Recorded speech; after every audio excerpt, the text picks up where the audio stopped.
로마서 11장 33절에서 36절 말씀입니다. 같이 읽습니다.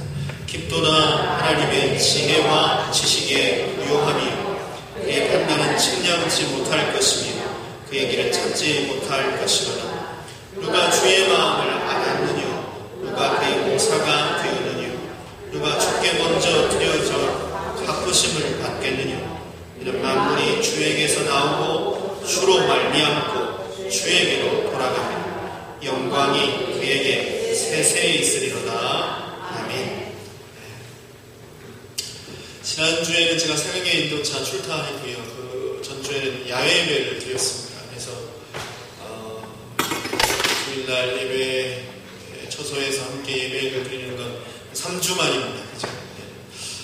우리 3주 전으로 기억으로 좀 돌아갔으면 좋겠습니다. 계속해서 한 3번에 걸쳐서 우리 계속 공부하고 있는 건 하나님에 대해서, 하나님이 누구신지에 대해서 함께 배우고 있습니다. 기억이 막 날랑말랑 하시지요? 네. 하나님에 대해서 함께 배우고 있습니다.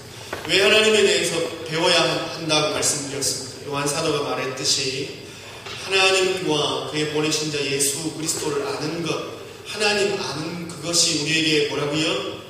영생이기 때문에 그렇습니다. 하나님을 아는 것처럼 우리에게 소중한 것은 없습니다. 하나님을 아는 것에 우리의 생명이 달려 있습니다. 그러니까 하나님을 알 때 바르고 정확하고 풍성하게 아는 게 중요합니다. 그래서 오늘도 계속해서 하나님 어떤 분이신지 하나님의 속성에 대해서 계속 공부하려고 합니다.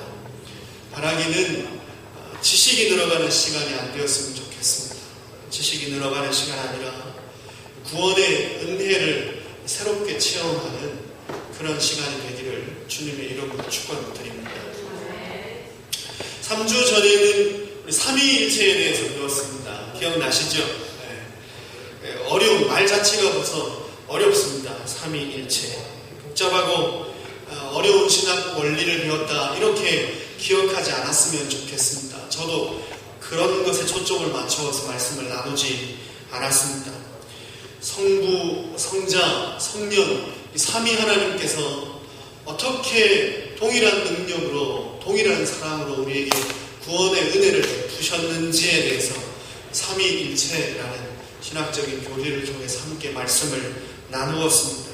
즉 삼위 하나님, 한 분 하나님도 아니고 삼위 하나님께서 우리에게 베푸신 그 구원이 얼마나 놀랍고 완벽한지, 우리는 얼마나 믿을 만한 구원을 얻었는지에 대해서 함께 말씀을 나누었습니다. 그렇게 하나님의 구원의 기쁨들을 누리는 은혜가 하나님을 알아가면서 우리 가운데 더 풍성해졌으면 좋겠습니다. 오늘은 하나님의 속성 중에 지난 시간에는 3주 전에는 삼위일체 대신 삼위 하나님에 대해서 배웠고요. 오늘은 하나님의 속성 중에 가지성과 불가해성에 대해서 배우겠습니다. 말이 벌써 어렵습니다. 그죠? 삼위일체도 만만치 않았는데 시작선서부터 벌써 이렇게 그만 포기하고 자고 싶은 그런 충동을 느끼게 하는 그런 내용입니다. 제목이 있어서 하나님의 가지성과 불가해성에 대해서 오늘은 배우겠습니다. 쉽게 말하면 아까 주일학교 아이들한테 설명했듯이 하나님 알쏭달쏭함에 대해서 배우려고 합니다. 이러면 좀 쉽죠? 하나님 알쏭도 하고 달쏭도 하고 그렇습니다. 그래서 이 하나님의 알쏭달쏭하심에 대해서 배우려고 합니다. 이 의미를 풀기 전에 먼저 다시 한번 짚고 넘어가야 될 것이 있습니다. 이전과 마찬가지로 오늘도 우리는 새로운 지식을 배우려는 것이 아닙니다. 남들이 모르는 다른 교회에서 잘 안 가르쳐주는 그런 무슨 고차원적인 지식을 배우는데 우리의 목적이 있지를 않습니다. 하나님의 사랑과 긍휼이 얼마나 풍성한지를 배우려는 것입니다. 하나님에 대해서 배울 때에 하나님의 속성에 대해서 우리가 함께 배우며 말씀 앞에 서게 돼서 우리가 누리고자 하는 것은 하나님의 구원이 얼마나 풍성한지, 우리를 향한 사랑과 자비와 긍휼하심이 얼마나 놀라운지 다시 한번 확인하기 위함이라는 것입니다. 하나님을 더 깊이 알아서 하나님을 더 깊이 사랑하고 하나님과 더 깊은 사귐 가운데, 교제 가운데 들어가고자 하는 것이 하나님에 대해서 배우는 우리의 유일한 목적임을 명심했으면 좋겠습니다.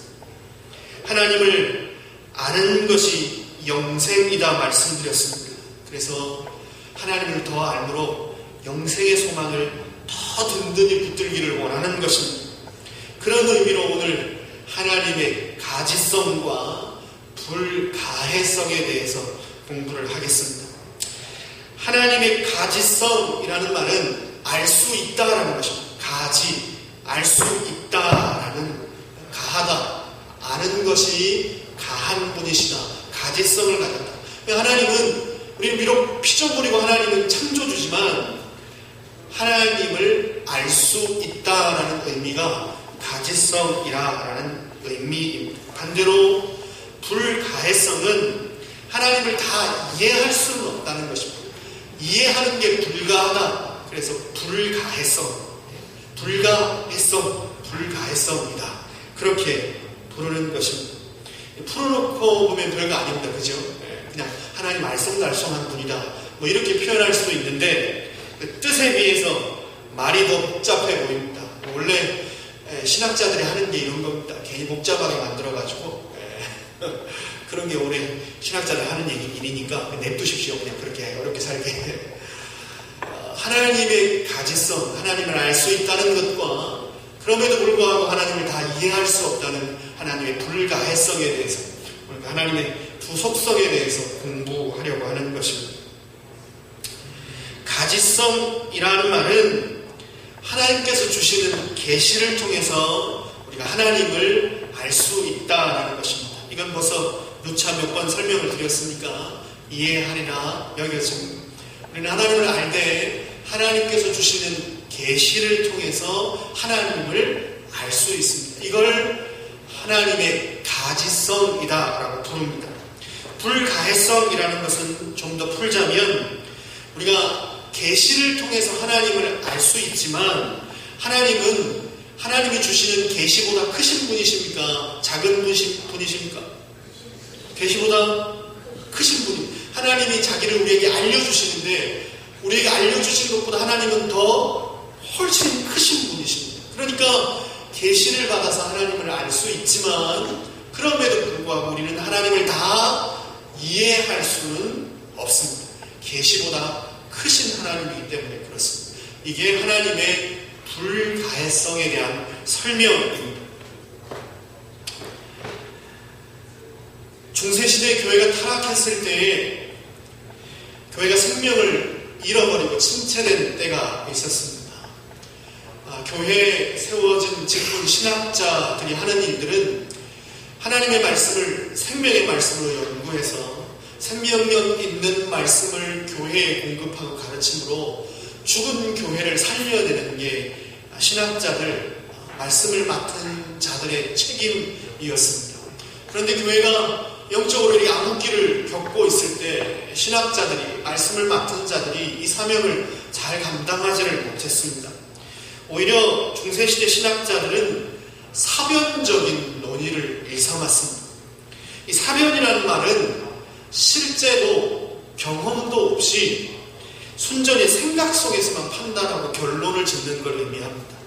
어떤 경험되지 않는 실제의 어떤 사실이 아닌 생각 속에서 철학으로, 사상으로 그렇게 사유해서 생각만으로 어떠한 결론을 이루고 어떠한 판단을 하는 것, 이게 사변적이다라는 의미입니다. 신학자들이 이런 사변적인 논의만 일삼았다는 것입니다. 예를 들면 이렇습니다. 바늘 끝에 천사가 몇 명이나 앉을 수 있을까? 이걸 성경표로 보고 의논을 하고 논의를 했습니다. 몇 명이나 앉을 수 있을 것 같습니까? 여기 결론이 나겠습니까? 그 실제나 어떤 경험, 영적인 체험들이 어떤 그 논의를 통해서 나타날 수 있겠습니까? 무슨 영적인 유익이 있겠습니까? 아무것도 없습니다. 이런 사변적인 논의를 일삼았다라는 것입니다. 알 수도 없고 끝도 없는 논의였습니다. 실제적인 유익은 하나도 없고 우리 삶에 아무런 영향도 미칠 수 없는 죽은 지식을 논하는 것입니다. 우리는 이런 사변적인 논의를, 사변적인 신학을 단호하게 거부합니다. 우리는 하나님에 대한 지식을 배우며 사변적인 작업을 하라는 것이 아니라는 말씀입니다. 많이 가지성, 불가해성 이렇게 하니까 어렵고, 그래서 무슨 어떤 사변적인 논의가 필요할 것 같지만 우리는 그런 거 하려는 것이 아니다라는 말씀입니다. 만약 오늘 하나님이 가지성과 불가해성을 사변적으로 다룬다면 이것처럼 무의미한 일은 없을 것입니다. 더군다나 갈급한 심령으로 오늘 예배 자리에 나오신 성도님들에게 만약 제가 하나님의 가지성과 불가해성에 대해서 설명하면서 아무런 변화나 하는 감동과 느낌을 줄 수 없는 그런 사변적인 논의만 일삼는다면 이것처럼 못된 짓은 하지 말아야 할 일은 없을 줄 압니다. 그래서 걱정을 먼저 좀 내려놨으면 좋겠습니다. 우리가 말하는 신학이라는 것, 즉 하나님을 아는 지식은 실천적 지식입니다. 우리가 나누고 배우려는 신앙의 지식은 하나님이 우리에게 어떤 분이신지를 알아서 그분 앞에서 어떻게 살아야 하는지를 깨닫는 것입니다. 하나님이 누구신지를 바르게 알아서 구체적으로 내가 실천적으로 하나님 앞에서 어떻게 살아야 하는지를 아는 것, 그것이 우리가 추구하는 신앙의 지식입니다. 본성을 바꾸고 삶을 바꾸는 작업입니다. 오늘 하나님의 가지성과 불가해성을 배우는 목적도 여기서 벗어나지 않는다라는 것입니다. 우리가 하나님을 안다, 즉 가지성이다라고 다룰 때 하나님을 안다라고 할 때 그 기초가 어디 있다고 말씀드렸죠? 우리가 어떻게 하나님을 알 수 있다고 말씀드렸죠? 뭘 통해서요? 네, 계시를 통해서 하나님을 알 수 있다라고 배웠습니다. 우리는 다른 것으로 하나님을 알 수 없습니다. 오직 하나님께서 알려주셔야만 알 수 있습니다. 그걸 계시다라고 말씀드렸습니다. 즉 하나님께서 자신을 알려주시지 않으면 우리는 결단코 하나님을 알 수 없습니다. 그래서 하나님을 아는 지식은 계시 의존적입니다. 그런데 하나님이 당신을 계시하실 때에 어떻게 우리에게 당신을 계시하셨냐, 이걸 아는 게 또 중요하다고 그랬습니다. 그죠? 하나님 우리에게 자신을 알려주실 때 어떻게 알려주셨냐는 겁니다. 내가 이제 너희들한테 내가 누군지 알려줄 테니까 잘 받아 적어라, 이렇게 알려주시지 않았다라는 것입니다. 책을 하나 던져주고 이게 나에 대해서 기록한 거니까 이거 잘 연구해서 나에 대해서 배워라, 이렇게 하지도 않으셨다는 것입니다. 하나님은 자신을 계시하실 때에 우리를 위해서 구원의 일을 행하심으로 당신이 어떠한 분이신지 우리에게 알려주셨습니다. 창조일의 역사 가운데, 아니 창조 전서부터 하나님께서 행하신 역사 가운데 그분이 우리를 위해서 행하신 구원 사역, 그것을 통해서 하나님은 우리에게 자신이 어떠한 분이신지를 알려주셨습니다. 즉 하나님은 우리를 구원하시는 일을 통해 당신이 어떠한 분이신지를 알려주셨다라는 것입니다. 이 땅에 오신 성자 하나님은 우리를 구원하시기 위해 어떤 일을 해주셨습니까? 우리가 성자 하나님을 어떻게 알게 되었습니까? 그분이 우리를 위해서 해주신 일을 통해서 우리는 성자 하나님을 알게 되었습니다. 그분이 오셔서 우리를 대신해서 십자가에 달려 죽으셨습니다. 예수님께서 해주신 이 일을 통해 우리는 하나님께서 죄를 얼마나 미워하시는지를 배웠습니다. 성자 하나님께 쏟아진 하나님의 맹렬한 진노와 저주를 통해서 죄에 대해서 심판하시는 하나님의 공의, 하나님에게는 공의라는 속성이 있는데 하나님의 공의라는 걸 어떻게 배웠냐는 겁니다. 그건 연구해서 배운 게 아닙니다. 설명 들어서 배운 게 아니었습니다. 예수님께서 십자가 위에서 받으신 고난, 우리를 대신해서 십자가에서 우리를 위해서 하나님께 받으신 맹렬한 진노와 저주를 통해서 우리를 위해서 해주신 그 일을 통해서 하나님은 공의로우신 분이시구나, 죄를 결단코 용서치 아니하시는 죄에 대해서 반드시 형벌하시는 분이시구나. 그렇게 하나님의 공의를 배웠습니다. 하나님의 사랑 또한 우리는 십자가 예수님이 우리를 위해서 해주신 일을 통해서 배웠습니다. 우리가 받아야 될 진노고 우리가 받아야 될 저주요 고통이고 죽음인데 독생자 외아들이 우리 대신에 그 모든 고통과 진노와 저주를 받게 하셨습니다. 외아들을 죽음에 내어주고 대신 우리에게는 생명을 주셨습니다.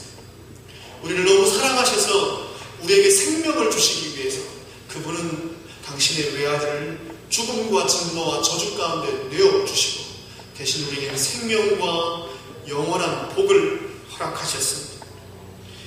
이 예수님이 행하신 구원사역, 하나님께서 예수 그리스도를 통해서 이루신 십자가 사역을 통해서 우리는 하나님의 사랑, 하나님의 속성 중에 사랑이라는 속성을 배웠습니다.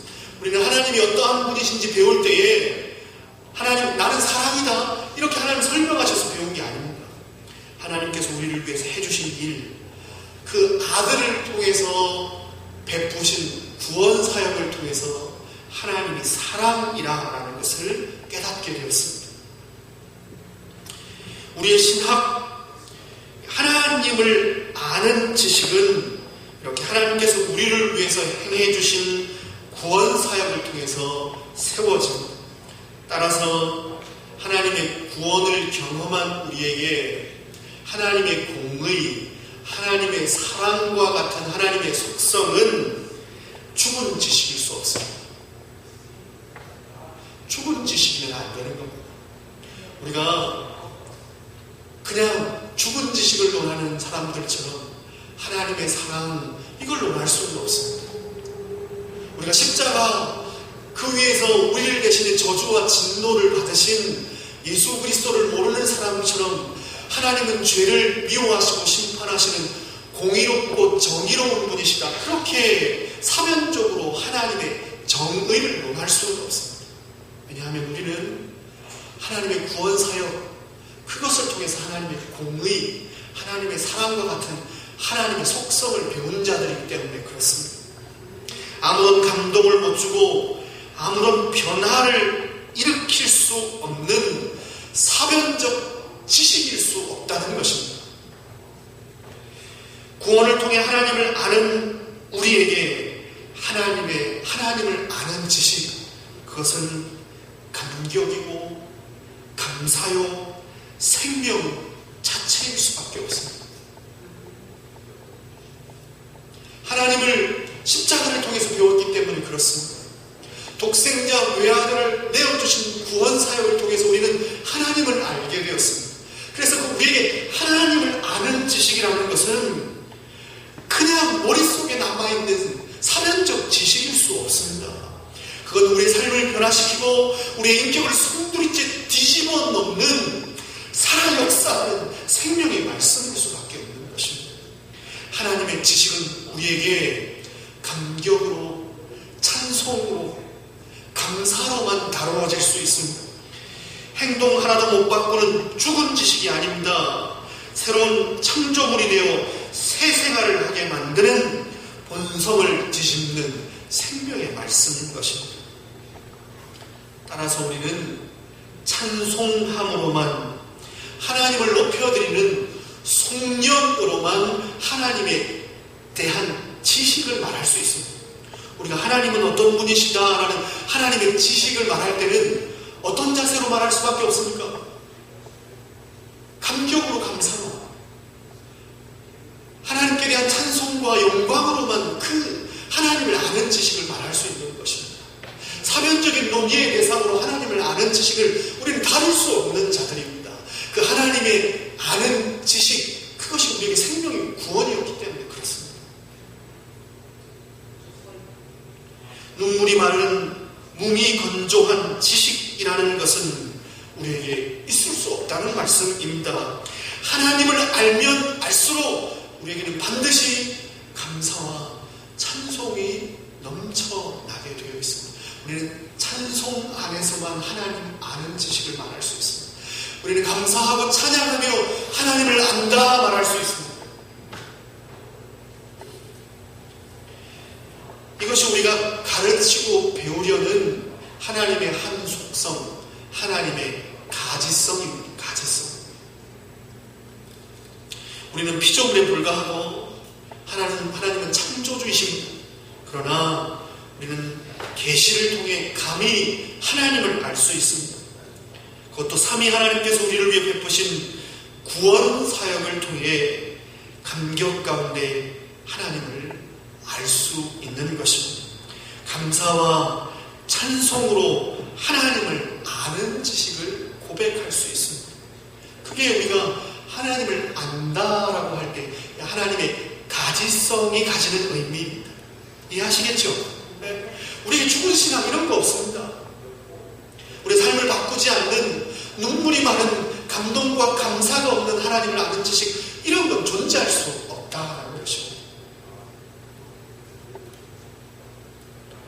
하나님의 불가해성도 마찬가지입니다.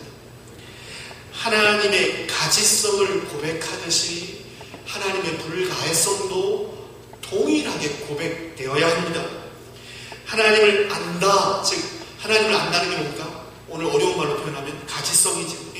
하나님을 안다는 고백을 감사와 감격 가운데 고백하듯이 하나님을 다 이해할 수 없다라는 이 고백, 하나님을 다 이해할 수 없다는 게 어려운 말로 오늘 뭐죠?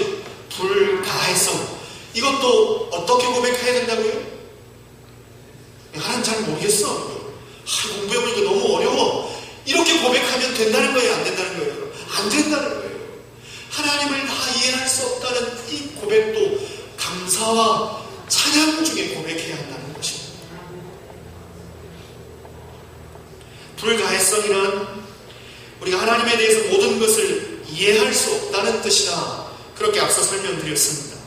우리는 계시를 통해서만 하나님을 알 수 있습니다. 그러나 하나님은 계시보다 크신 분이시기 때문에 그래서 우리는 계시를 통해서 하나님을 다 이해할 수는 없습니다.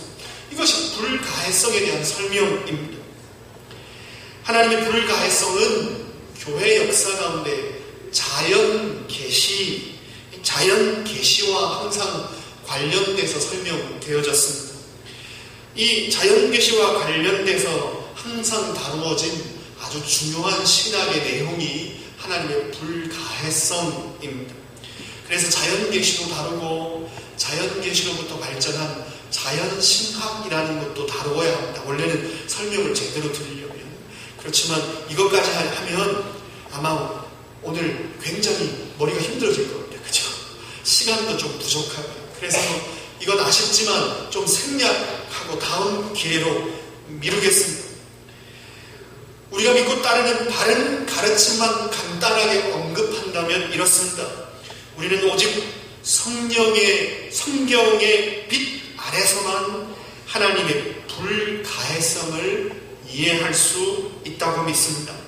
하나님을 아는 지식도 계시를 통해서 가능하고 하나님을 잘 모르는 하나님의 불가해성도 이 계시 안에서만 말해야 한다라고 믿습니다.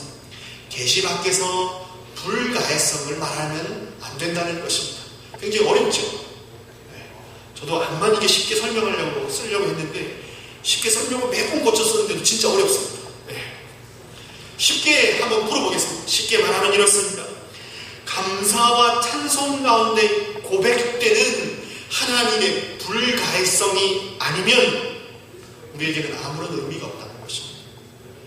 하나님의 불가해성을 논할 때에 하나님 우리가 알 수 없는 부분이 있다. 이런 거를 얘기할 때에 이걸 감사와 찬송으로 고백하는 불가해성을 논하지 않으면 이건 우리한테 아무런 의미가 없다는 것입니다. 그런 사변적 논의는 우리한테 적합하지 않다는 것입니다. 조금 더 쉽게 설명해 보겠습니다.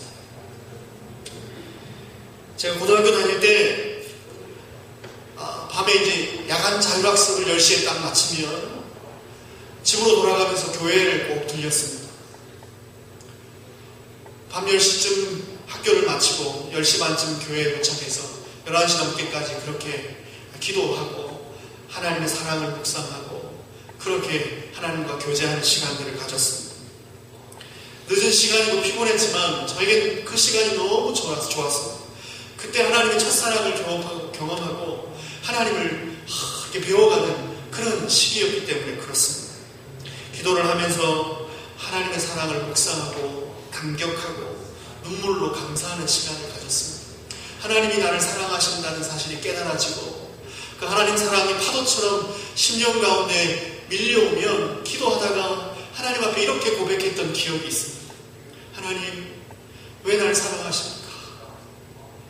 하나님, 왜 나 같은 죄인을 사랑하십니까? 하나님 사랑이 깨달아졌는데, 하나님의 사랑이 깨달아졌는데, 이 가지성인데, 그런데 그 사랑이 이해가 안 되는 겁니다. 왜 나 같은 죄인을 사랑하실까?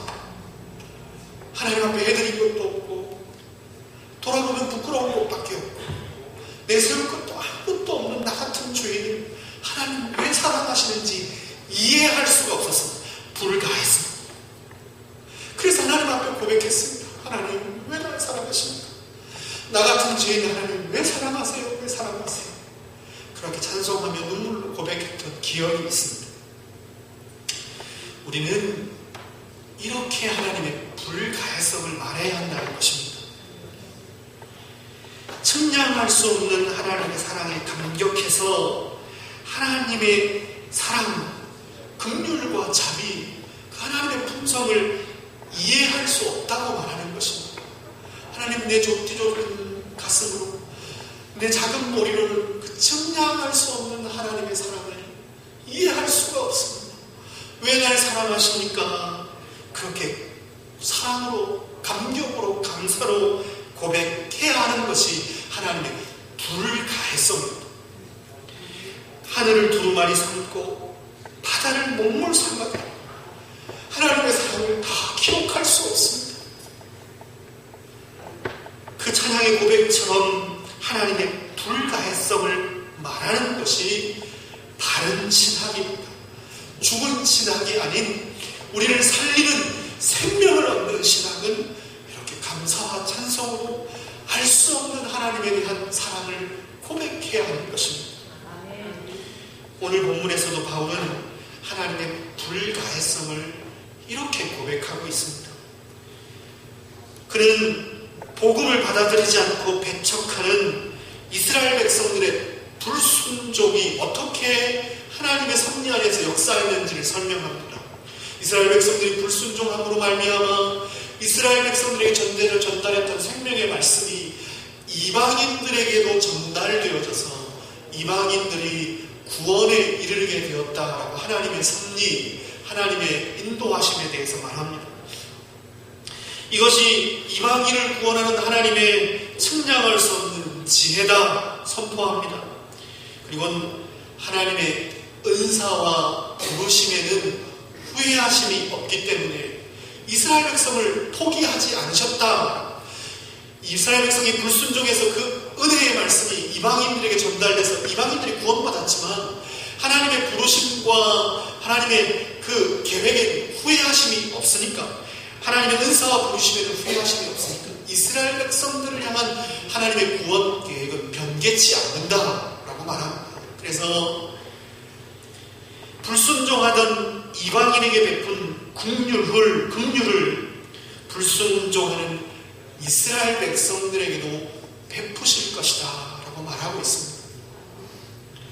모든 사람에게 긍휼을 베풀려고 모든 사람의 불순종을 참으신 하나님의 사랑, 그 인내에 대해서 말하고 있습니다. 이해할 수 없는 것입니다. 모든 사람을 사랑하고 구원하시고 모든 사람에게 긍휼을 베푸시기 위해서 모든 사람의 불순종을 인내하신 하나님, 그걸 우리가 어떻게 이해할 수 있습니까? 죄가 더한 곳에 은혜가 더했다라는 표현입니다. 이걸 우리가 어떻게 이해할 수 있습니까? 죄가 더한 곳에 은혜가 더했다니, 이 하나님의 측량할 수 없는 사랑, 이 놀라운 사랑을 어찌 우리가 이해할 수 있으며 똑똑한 바울도 이해할 수 없고 측량할 수 없는 긍휼과 사랑이었습니다. 그래서 감사와 감격 가운데 하나님의 불가해성, 즉 측량할 수 없는 하나님의 사랑을 말하는 것이 오늘 본문의 바울의 고백입니다. 측량할 수 없는 하나님 사랑 때문에 이렇게 그는 고백합니다.